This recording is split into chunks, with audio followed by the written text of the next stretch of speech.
Steal like an artist. 10 things nobody told you about being creative. Art is theft. Pablo Picasso. Immature poets imitate. Mature poets steal. Bad poets deface what they take, and good poets make it into something better, or at least something different. The good poet welds his theft into a whole of feeling which is unique, utterly different from that from which it was torn. T.S. Eliot. All advice is autobiographical. It's one of my theories that when people give you advice, they're really just talking to themselves in the past. This book is me talking to a previous version of myself. These are things I've learned over almost a decade of trying to figure out how to make art, but a funny thing happened when I started sharing them with others. I realized that they aren't just for artists. They're for everyone. These ideas apply to anyone who's trying to inject some creativity into their life and their work. That should describe all of us. In other words, this book is for you, whoever you are, whatever you make. Let's get started. 1. Steal like an artist. How to look at the world like an artist. Every artist gets asked the question, where do you get your ideas? The honest artist answers, I steal them. How does an artist look at the world? First, you figure out what's worth stealing, then you move on to the next thing. That's about all there is to it. When you look at the world this way, you stop worrying about what's good and what's bad. There's only stuff worth stealing and stuff that's not worth stealing. Everything is up for grabs. If you don't find something worth stealing today, you might find it worth stealing tomorrow, or a month, or a year from now. Nothing is original. What is originality? Undetected plagiarism. William Ralph Inge. Someone once asked David Bowie if he thought of himself as an original. Not by any means, he replied. I'm more like a tasteful thief. The only art I'll ever study is the stuff that I can steal from. The writer Jonathan Lethem has said that when people call something original, 9 out of 10 times they just don't know the references or the original sources involved. What a good artist understands is that nothing comes from nowhere. All creative work builds on what came before. Nothing is completely original. It's right there in the Bible, Ecclesiastes, chapter 1, verse 9. There is nothing new under the sun. Some people find this idea depressing, but it fills me with hope. As the French writer André Gide put it, everything that needs to be said has already been said. But since no one was listening, everything must be said again. If we're free from the burden of trying to be completely original, we can stop trying to make something out of nothing, and we can embrace influence instead of running away from it. The genealogy of ideas.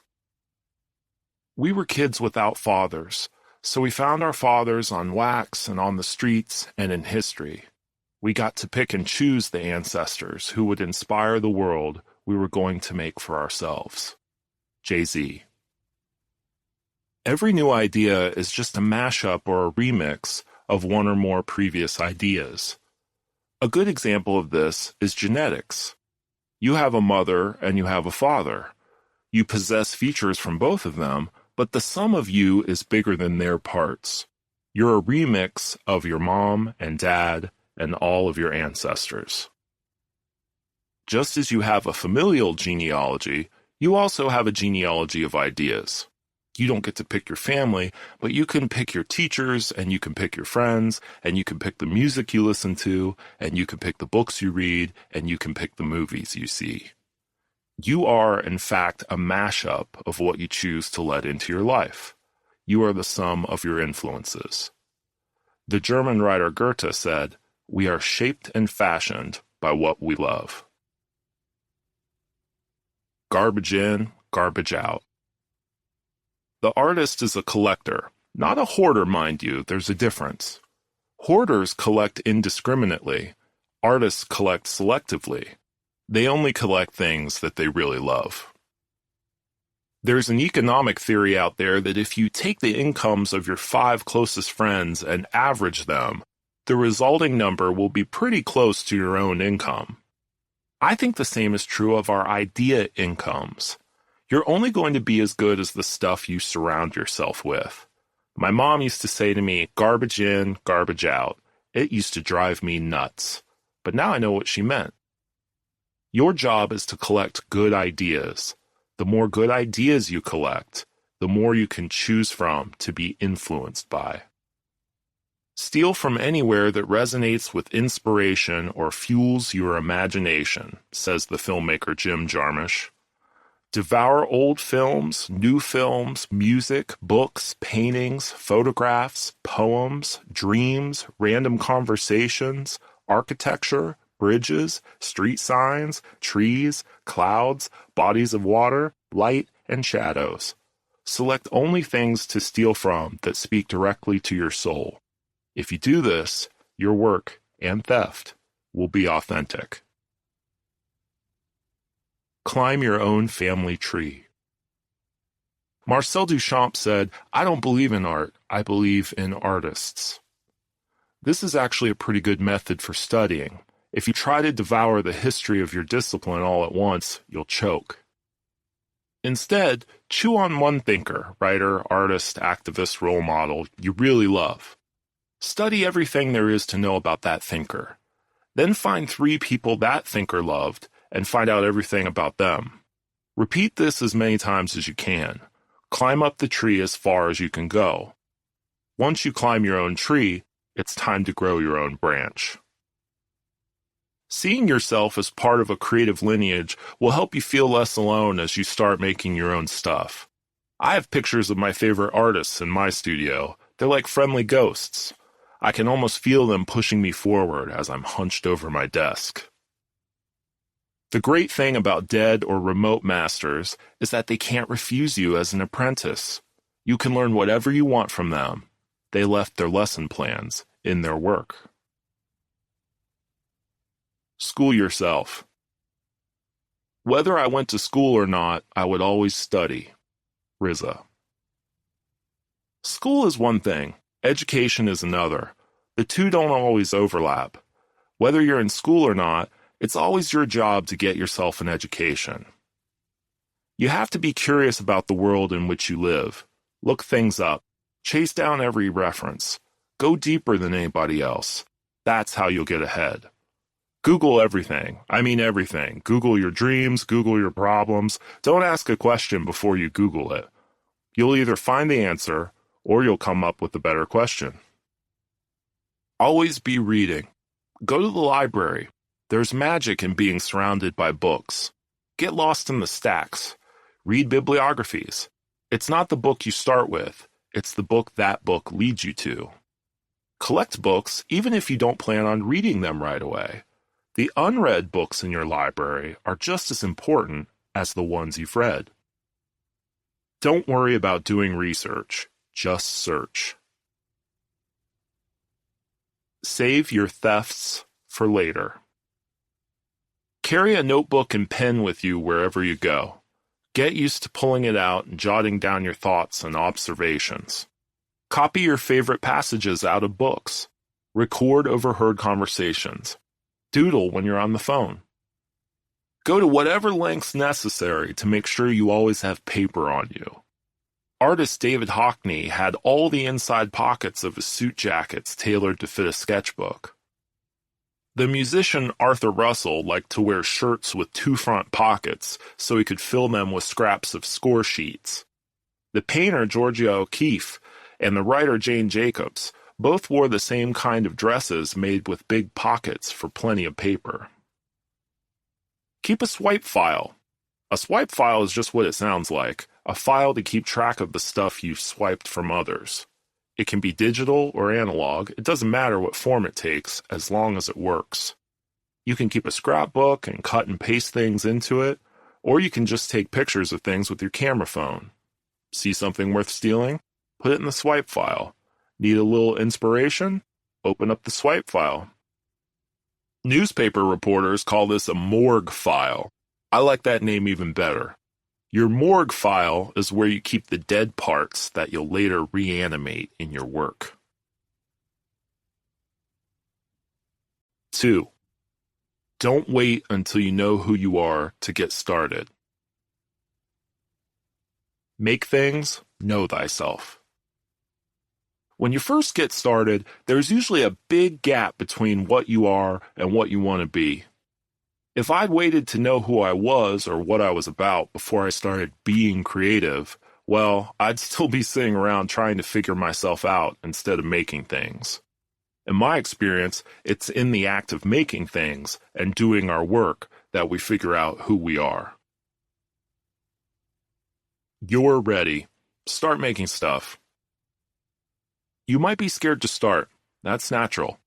There's this very real thing that runs rampant in educated people. It's called imposter syndrome. The clinical definition is a psychological phenomenon in which people are unable to internalize their accomplishments. It means that you feel like a phony, like you're just winging it, that you really don't have any idea what you're doing. Guess what? None of us do. Ask anybody doing truly creative work and they'll tell you the truth. They don't know where the good stuff comes from. They just show up to do their thing every day. Fake it till you make it. You start out as a phony and become real. Glenn O'Brien.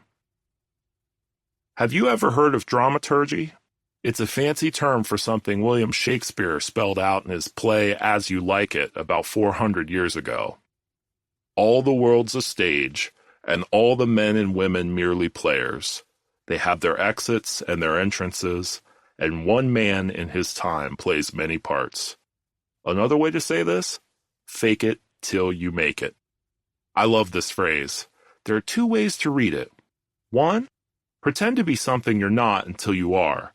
Fake it until you're successful, until everybody sees you the way you want them to. Or, two, pretend to be making something until you actually make something. I love both readings. You have to dress for the job you want, not the job you have. And you have to start doing the work you want to be doing. I also love the book Just Kids by the musician Patti Smith. It's a story about how two friends who wanted to be artists moved to New York. You know how they learned to be artists? They pretended to be artists. In my favorite scene, from which the book gets its title, Patti Smith and her friend, the photographer Robert Mapplethorpe, dress up in all their bohemian gypsy gear and go to Washington Square Park, where everybody's hanging out. This old touristy couple is gawking at them. The wife says to her husband, "Oh, take their picture. I think they're artists." "Oh, go on," the husband disagrees. "They're just kids."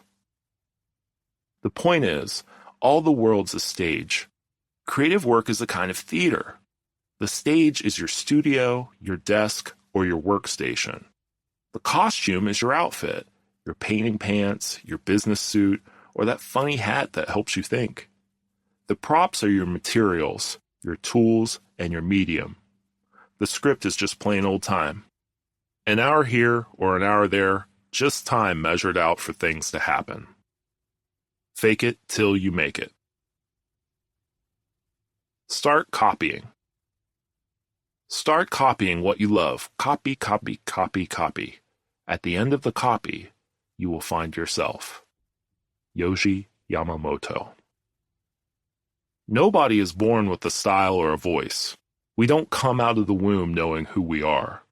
In the beginning, we learn by pretending to be our heroes. We learn by copying. We're talking about practice here, not plagiarism. Plagiarism is trying to pass someone else's work off as your own. Copying is about reverse engineering. It's like a mechanic taking apart a car to see how it works. We learn to write by copying down the alphabet. Musicians learn to play by practicing scales. Painters learn to paint by reproducing masterpieces. Remember, even the Beatles started as a cover band. Paul McCartney has said, "I emulated Buddy Holly, Little Richard, Jerry Lee Lewis, Elvis. We all did. McCartney and his partner John Lennon became one of the greatest songwriting teams in history, but as McCartney recalls, they only started writing their own songs as a way to avoid other bands being able to play our set. As Salvador Dali said, those who do not want to imitate anything produce nothing. First, you have to figure out who to copy. Second, you have to figure out what to copy. Who to copy is easy. You copy your heroes, the people you love, the people you're inspired by, the people you want to be. The songwriter Nick Lowe says, you start out by rewriting your hero's catalog. And you don't just steal from one of your heroes, you steal from all of them. The writer Wilson Misner said, if you copy from one author, it's plagiarism, but if you copy from many, it's research. I once heard the cartoonist Gary Panter say, if you have one person you're influenced by, everyone will say you're the next whoever. But if you rip off 100 people, everyone will say you're so original. What to copy is a little bit trickier. Don't just steal the style, steal the thinking behind the style. You don't want to look like your heroes, you want to see like your heroes. The reason to copy your heroes and their style is so that you might somehow get a glimpse into their minds. That's what you really want, to internalize their way of looking at the world. If you just mimic the surface of somebody's work without understanding where they are coming from, your work will never be anything more than a knockoff. Imitation is not flattery. We want you to take from us. We want you at first to steal from us because you can't steal. You will take what we give you and you will put it in your own voice, and that's how you will find your voice. And that's how you begin. And then one day, someone will steal from you. Francis Ford Coppola. At some point, you'll have to move from imitating your heroes to emulating them. Imitation is about copying. Emulation is when imitation goes one step further, breaking through into your own thing. There isn't a move that's a new move. The basketball star Kobe Bryant has admitted that all of his moves on the court were stolen from watching tapes of his heroes. But initially, when Bryant stole a lot of those moves, he realized he couldn't completely pull them off because he didn't have the same body type as the guys he was thieving from. He had to adapt the moves to make them his own. I have stolen all of these moves from all these great players, he said. I just try to do them proud, the guys who came before, because I learned so much from them. It's all in the name of the game. It's a lot bigger than me. Conan O'Brien has talked about how comedians try to emulate their heroes, fall short, and end up doing their own thing. Johnny Carson tried to be Jack Benny, but ended up Johnny Carson. David Letterman tried to copy Johnny Carson, but ended up David Letterman. And Conan O'Brien tried to be David Letterman, but ended up Conan O'Brien. In O'Brien's words, it is our failure to become our perceived ideal that ultimately defines us and makes us unique. Thank goodness. A wonderful flaw about human beings is that we're incapable of making perfect copies. Our failure to copy our heroes is where we discover where our own thing lives. That is how we evolve. So, copy your heroes. Examine where you fall short. What's in there that makes you different? That's what you should amplify and transform into your own work. In the end, merely imitating your heroes is not flattering them. Transforming their work into something of your own is how you flatter them, adding something to the world that only you can add. 3. Write the book you want to read. My interest in making music has been to create something that does not exist that I would like to listen to. I wanted to hear music that had not yet happened, by putting together things that suggested a new thing which did not yet exist. Brian Eno. Don't write what you know, write what you like. The movie Jurassic Park came out on my 10th birthday. I loved it. The minute I left the theater, I was dying for a sequel, so I sat down the next day at our old PC and typed one out. In my treatment, the son of the game warden eaten by velociraptors, goes back to the island with the granddaughter of the guy who built the park. One of them wants to destroy the rest of the park, and the other wants to save it. Of course, they fall in love and adventures ensue. I didn't know it at the time, but I was writing what we now call fan fiction, fictional stories based on characters that already exist. 10-year-old me saved the story to the hard drive. A few years later, Jurassic Park 2 finally came out, and it sucked. The sequel always sucks compared to the sequel in our heads. The question every young writer at some point asks is, what should I write? And the standard answer is, write what you know. This advice always leads to terrible stories in which nothing interesting happens. We make art because we like art. We're drawn to certain kinds of work because we're inspired by people doing that work. All fiction, in fact, is fan fiction. The best advice is not to write what you know, it's to write what you like. Write the kind of story you like best. Write the story you want to read. The same principle applies to your life and your career. Whenever you're at a loss for what move to make next, just ask yourself, what would make a better story? Bradford Cox, a member of the band Deer Hunter, says that when he was a kid, he didn't have the internet, so he had to wait until the official release day to hear his favorite band's new album. He had a game he would play. He would sit down and record a fake version of what he wanted the new album to sound like. Then, when the album came out, he would compare the songs he'd written with the songs on the real album. And what do you know? Many of these songs eventually became Deer Hunter songs. When we love a piece of work, we're desperate for more. We crave sequels. Why not channel that desire into something productive? Think about your favorite work and your creative heroes. What did they miss? What didn't they make? What could have been made better? If they were still alive, what would they be making today? If all your favorite makers got together and collaborated, what would they make with you leading the crew? Go make that stuff. The manifesto is this: draw the art you want to see, start the business you want to run, play the music you want to hear, write the books you want to read, build the products you want to use, do the work you want to see done. 4. Use your hands. Step away from the screen. We don't know where we get our ideas from. What we do know is that we do not get them from our laptops. John Cleese. My favorite cartoonist, Linda Berry, has this saying, "In the digital age, don't forget to use your digits." Your hands are the original digital devices. Use them.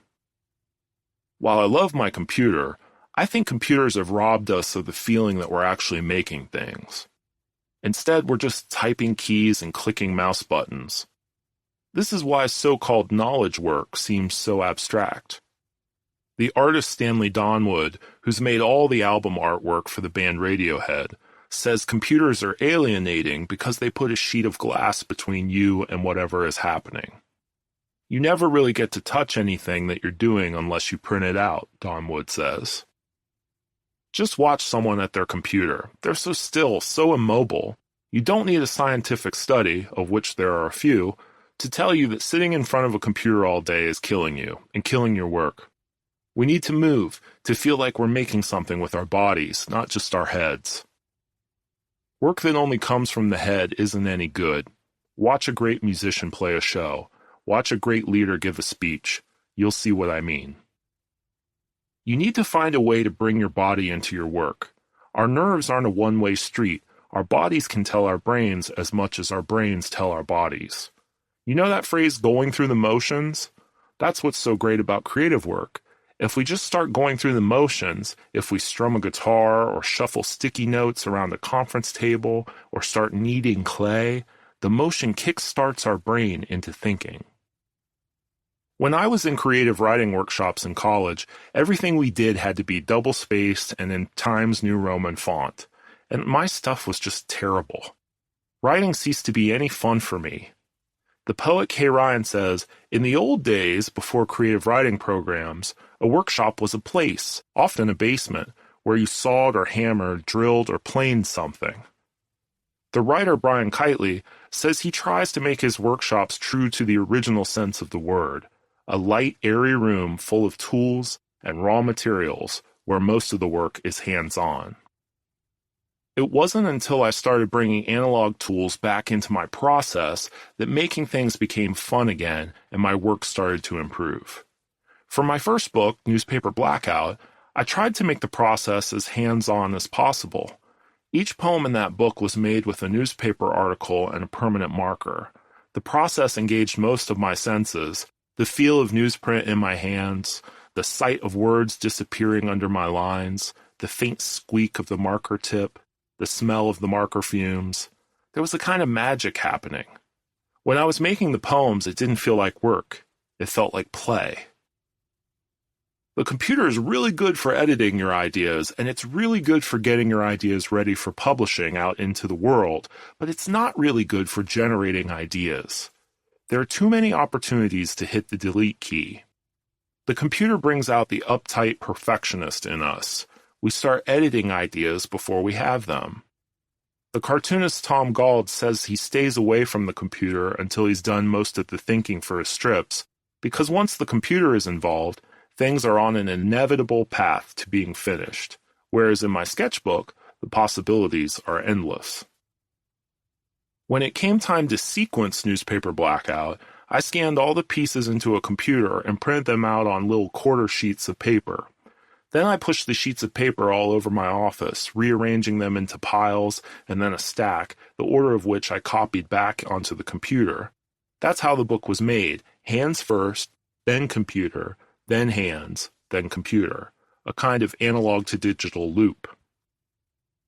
That's how I try to do all my work now. I have 2 desks in my office. One is analog and one is digital. The analog desk has nothing but markers, pens, pencils, paper, index cards, and newspaper. Nothing electronic is allowed on that desk. This is where most of my work is born, and all over the desk are physical traces, scraps, and residue from my process. Unlike a hard drive, paper doesn't crash.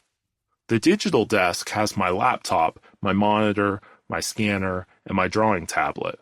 This is where I edit and publish my work. Try it. If you have the space, set up 2 workstations, one analog and one digital.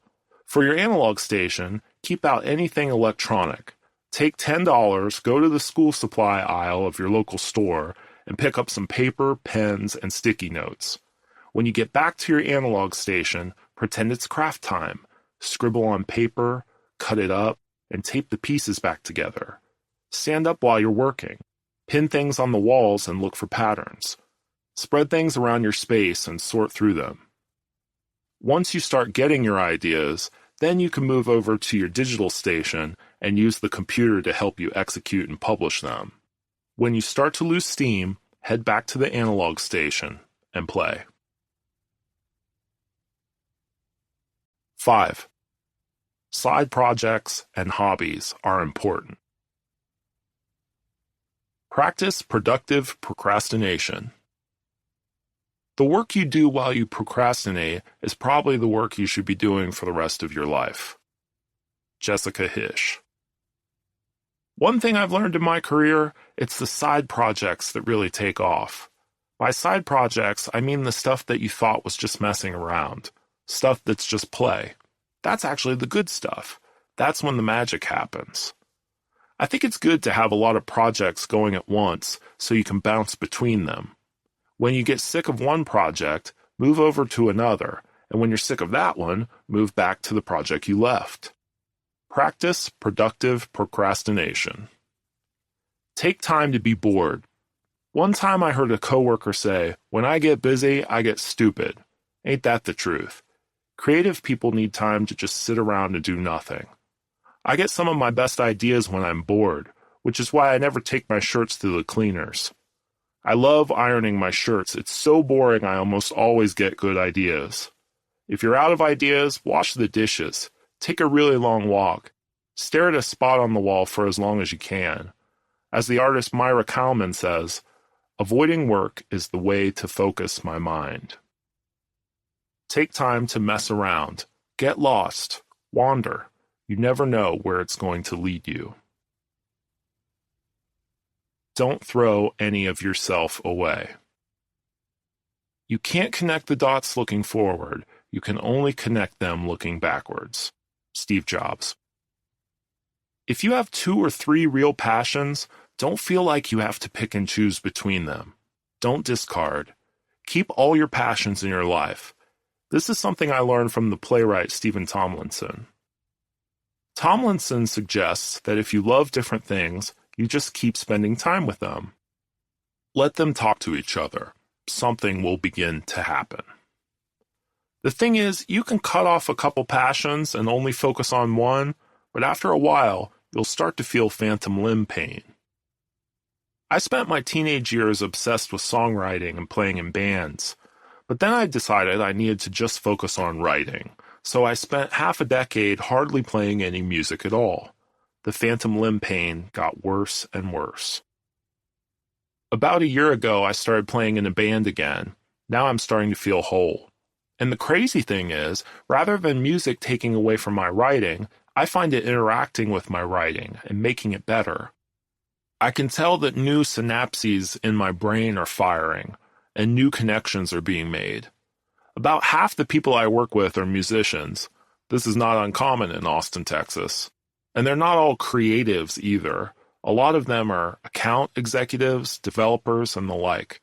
However, they'll all tell you the same thing. Music feeds into their work. It's so important to have a hobby. A hobby is something creative that's just for you. You don't try to make money or get famous off it. You just do it because it makes you happy. A hobby is something that gives but doesn't take. While my art is for the world to see, music is only for me and my friends. We get together every Sunday and make noise for a couple of hours. No pressure, no plans. It's regenerative. It's like church. Don't throw any of yourself away. Don't worry about a grand scheme or unified vision for your work. Don't worry about unity. What unifies your work is the fact that you made it.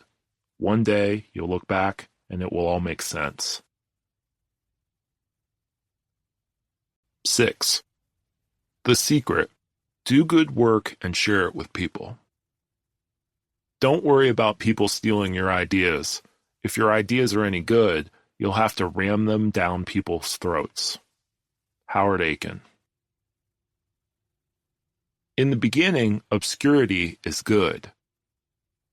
I get a lot of emails from young people who ask, "How do I get discovered?" I sympathize with them. There's a kind of fallout that happens when you leave college. The classroom is a wonderful, if artificial, place. Your professor gets paid to pay attention to your ideas, and your classmates are paying to pay attention to your ideas. Never again in your life will you have such a captive audience. Soon after, you learn that most of the world doesn't necessarily care about what you think. It sounds harsh, but it's true. As the writer Stephen Pressfield says, it's not that people are mean or cruel, they're just busy. This is actually a good thing, because you want attention only after you're doing really good work. There's no pressure when you're unknown. You can do what you want. Experiment. Do things just for the fun of it. When you're unknown, there's nothing to distract you from getting better. No public image to manage, no huge paycheck on the line, no stockholders, no emails from your agent, no hangers-on. You'll never get that freedom back again once people start paying you attention, and especially not once they start paying you money. Enjoy your obscurity while it lasts. Use it. The not-so-secret formula. If there was a secret formula for becoming known, I would give it to you. But there's only one not-so-secret formula that I know. Do good work and share it with people. It's a 2-step process. Step 1, do good work, is incredibly hard. There are no shortcuts. Make stuff every day.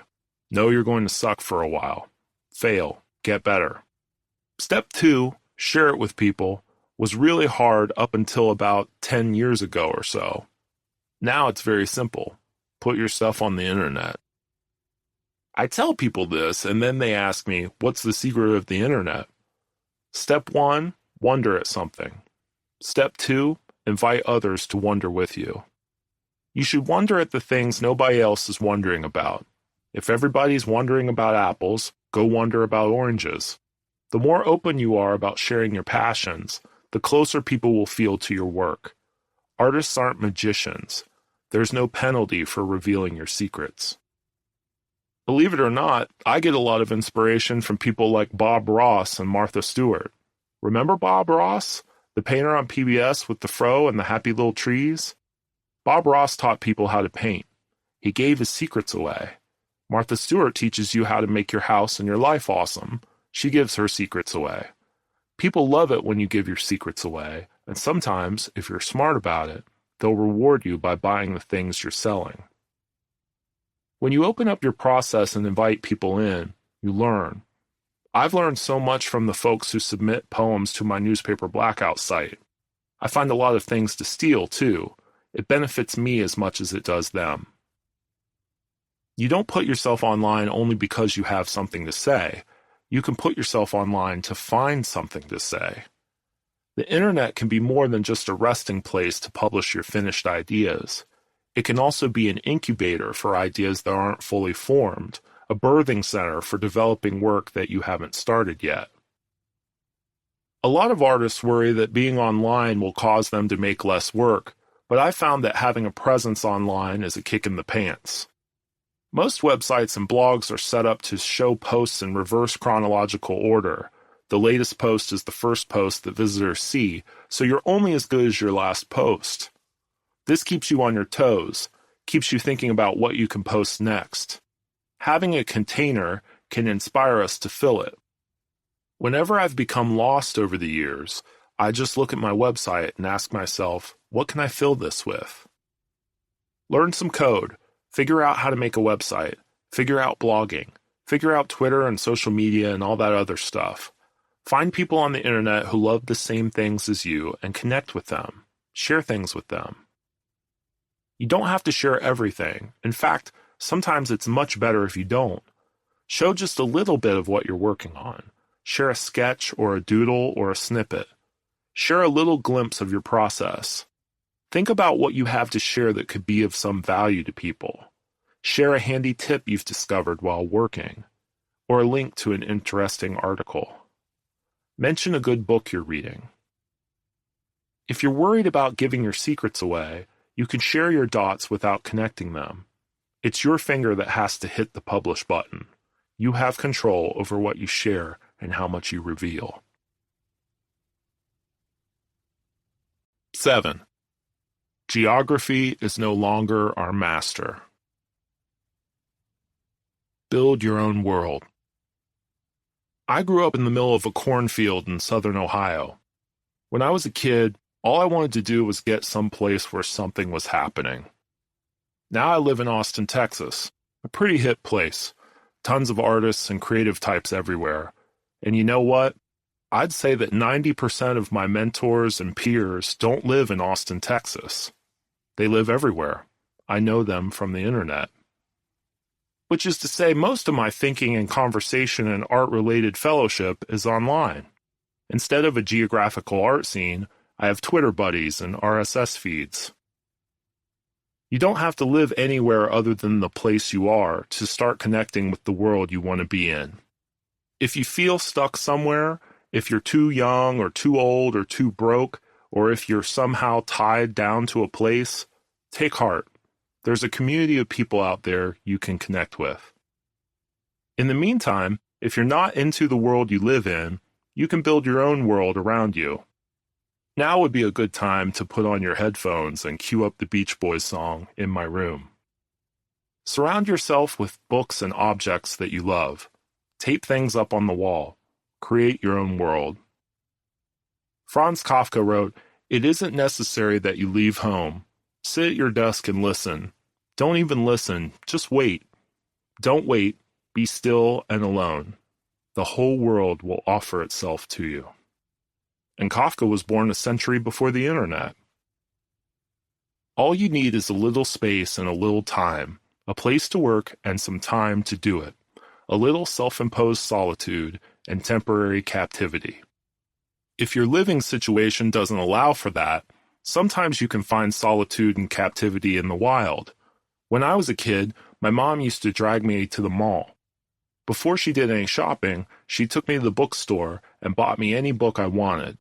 We'd go into stores and I would sit in a chair and read my book while she shopped. This went on for years. I read a lot of books. Now I have a car and a mobile phone. I'm always connected, never alone or captive. So I ride the bus to and from work, even though it's 20 minutes faster to drive. I go to a barber shop that's first come, first served without Wi-Fi and always busy with the wait of a few hours. I keep my laptop shut down at the airport. I hang out in the library. I always carry a book, a pen, and a notepad, and I always enjoy my solitude and temporary captivity. Leave home. To say that geography is no longer our master isn't to say that place isn't important. Where we choose to live still has a huge impact on the work we do. At some point when you can do it, you have to leave home. You can always come back, but you have to leave at least once. Your brain gets too comfortable in your everyday surroundings. You need to make it uncomfortable. You need to spend some time in another land, among people that do things differently than you. Travel makes the world look new, and when the world looks new, our brains work harder. The time I was lucky enough to spend living in Italy and England when I was 19 and 20 certainly changed my life, but I would note that a foreign culture isn't necessarily across the sea or in another country. For most folks who grew up where I grew up, Texas might as well be Mars. I've lived here a while. Sometimes it still feels like Mars. If we know we need to leave home, where should we go?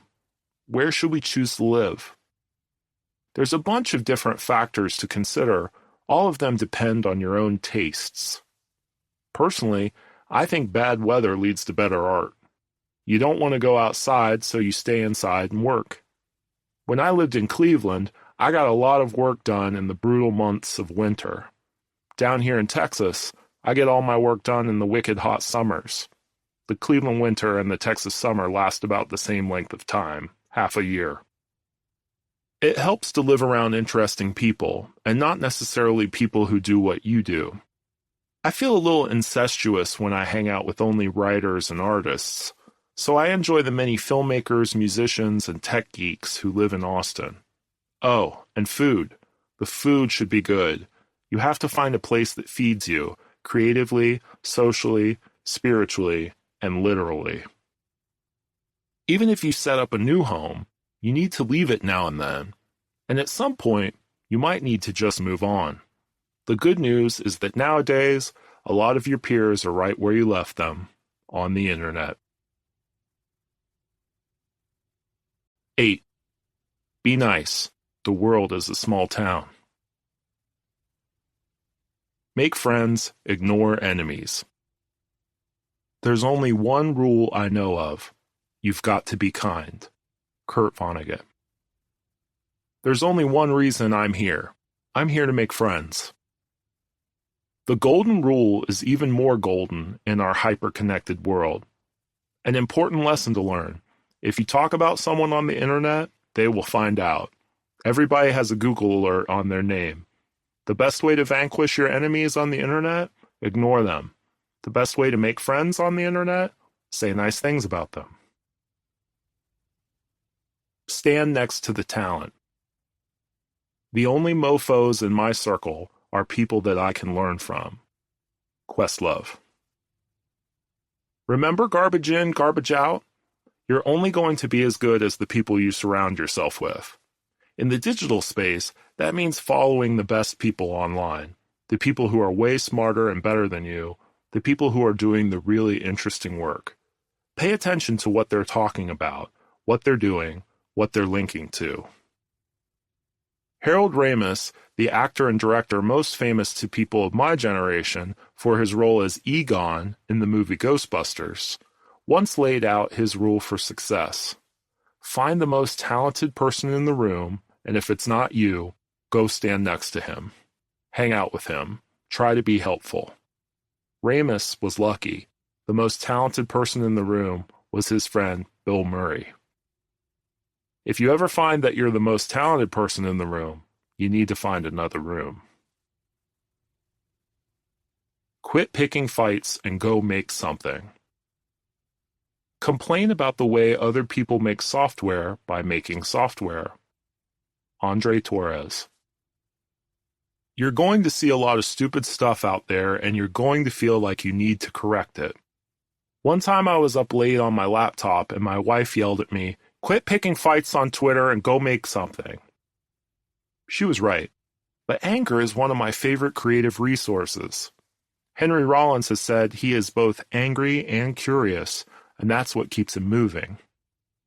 Some mornings when I can't wake up, I lie in bed and read email and Twitter until my blood starts boiling, and I get fired up enough to spring out of bed. But instead of wasting my anger on complaining or lashing out at people, I try to channel it into my writing and my drawing. So go on, get angry, but keep your mouth shut and go do your work. Write fan letters. When I was younger, I wrote a lot of fan letters and had the good fortune to hear back from several of my heroes. But I've realized that the trouble with fan letters is that there's built-in pressure for the recipient to respond. A lot of times when we write fan letters, we're looking for a blessing or an affirmation. As my friend Hugh MacLeod says, the best way to get approval is to not need it. If you truly love somebody's work, you shouldn't need a response from them. And if the person you want to write to has been dead for 100 years, you're really out of luck. So I recommend public fan letters. The internet is really good for this. Write a blog post about someone's work that you admire and link to their site. Make something and dedicate it to your hero. Answer a question they've asked, solve a problem for them, or improve on their work and share it online. Maybe your hero will see your work, maybe he or she won't. Maybe they'll respond to you, maybe not. The important thing is that you show your appreciation without expecting anything in return, and that you get new work out of the appreciation. Validation is for parking. Modern art equals I could do that plus yeah, but you didn't. Craig Damrauer. The trouble with creative work, sometimes by the time people catch on to what's valuable about what you do, you're either A, bored to death with it, or B, dead. You can't go looking for validation from external sources. Once you put your work into the world, you have no control over the way people will react to it. Ironically, really good work often appears to be effortless. People will say, "Why didn't I think of that?" They won't see the years of toil and sweat that went into it.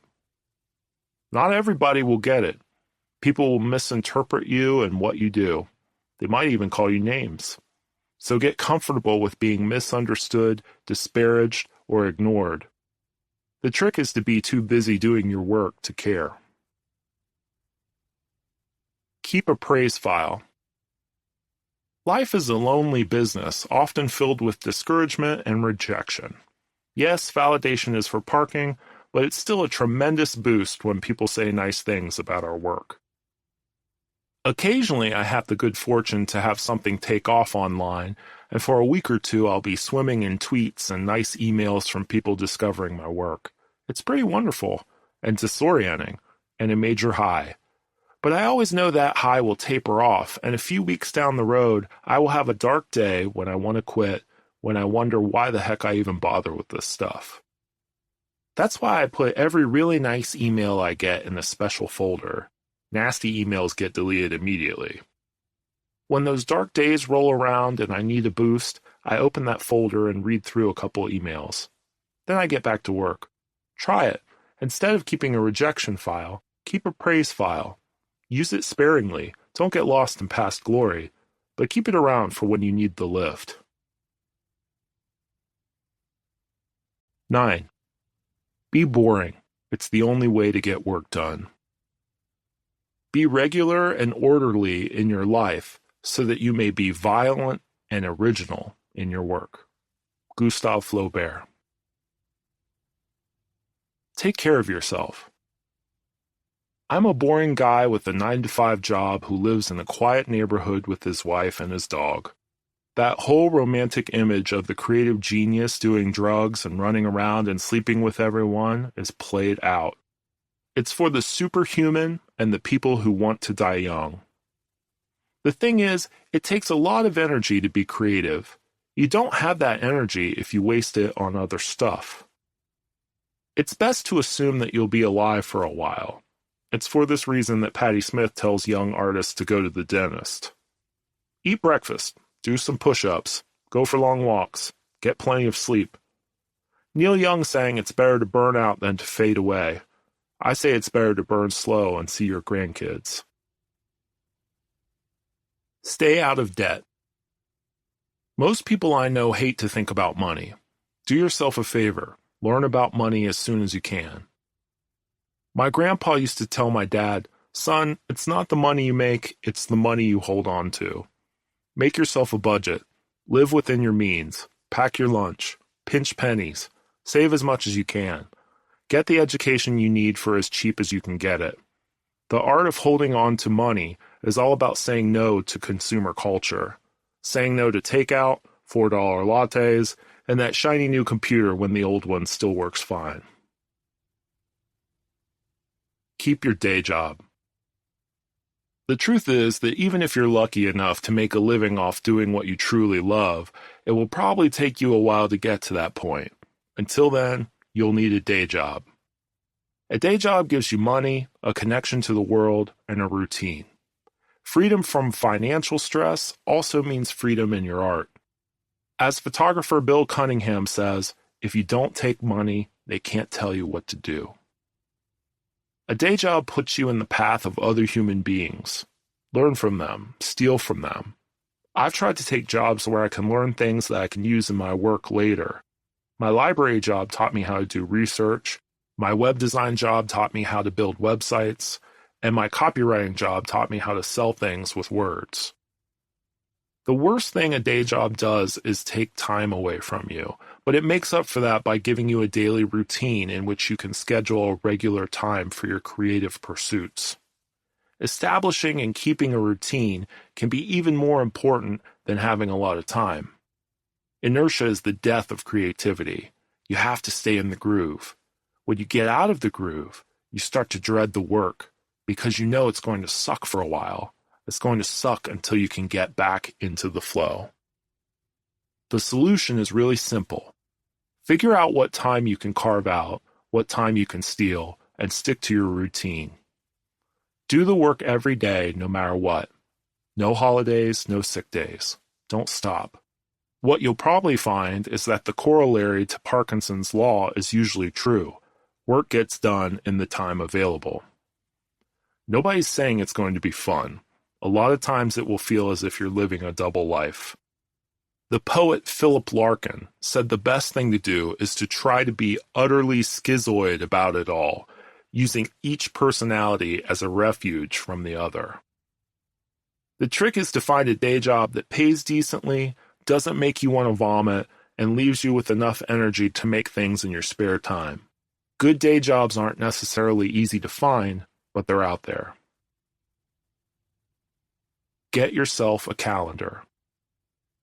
Amassing a body of work or building a career is a lot about the slow accumulation of little bits of effort over time.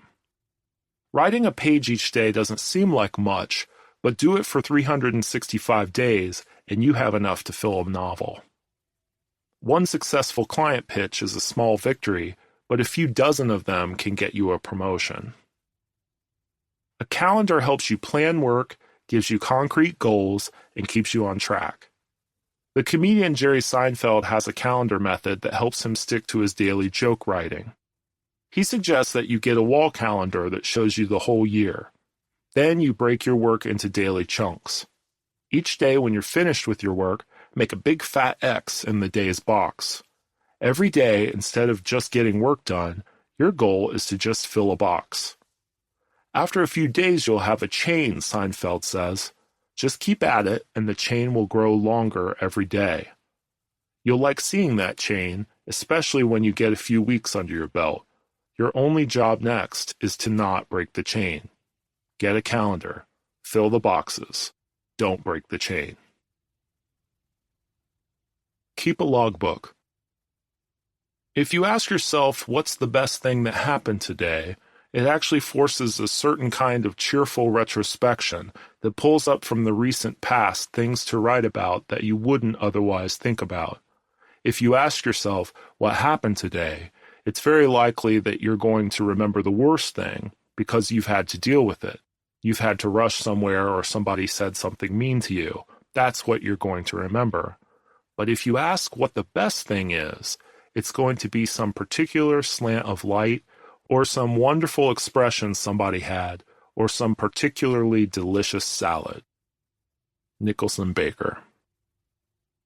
Just as you need a chart of future events, you also need a chart of past events. A logbook isn't necessarily a diary or a journal. It's just a little book in which you list the things you do every day.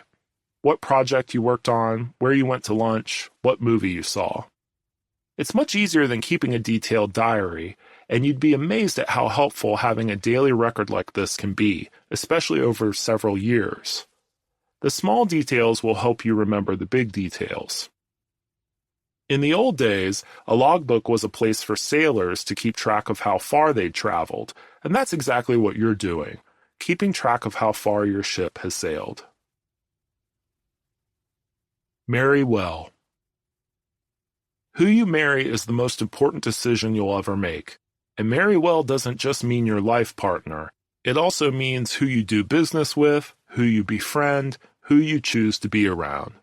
Relationships are hard enough, but it takes a real champion of a person to be married to someone who's obsessed with a creative pursuit. Lots of times you have to be a maid, a cook, a motivational speaker, a mother, and an editor all at once. She rescued me, said musician Tom Waits about his wife and collaborator Kathleen Brennan. I'd be playing in a steakhouse right now if it wasn't for her. I wouldn't even be playing in a steakhouse, I'd be cooking in a steakhouse. A good partner keeps you grounded. A friend once remarked that living with an artist must make our house very inspiring. My wife joked, "Oh yeah, it's like living with Da Vinci." She's the best. 10. Creativity is subtraction. Choose what to leave out. Telling yourself you have all the time in the world, all the money in the world, all the colors in the palette, anything you want, that just kills creativity. Jack White. In this age of information abundance and overload, those who get ahead will be the folks who figure out what to leave out so they can concentrate on what's really important to them. Nothing is more paralyzing than the idea of limitless possibilities. The idea that you can do anything is absolutely terrifying. The way to get over creative block is to simply place some constraints on yourself. It seems contradictory, but when it comes to creative work, limitations mean freedom. Write a song on your lunch break. Paint a painting with only one color. Start a business without any startup capital. Shoot a movie with your iPhone and a few of your friends. Build a machine out of spare parts. Don't make excuses for not working. Make things with the time, space, and materials you have right now. The right constraints can lead to your very best work. My favorite example? Dr. Seuss wrote The Cat in the Hat with only 236 different words, so his editor bet him he couldn't write a book with only 50 different words. Dr. Seuss came back and won the bet with Green Eggs and Ham, one of the best-selling children's books of all time. The artist Saul Steinberg said, "What we respond to in any work of art is the artist's struggle against his or her limitations. It's often what an artist chooses to leave out that makes the art interesting, what isn't shown versus what is. It's the same for people. What makes us interesting isn't just what we've experienced, but also what we haven't experienced. The same is true when you do your work. You must embrace your limitations and keep moving." In the end, creativity isn't just the things we choose to put in, it's the things we choose to leave out. Choose wisely and have fun.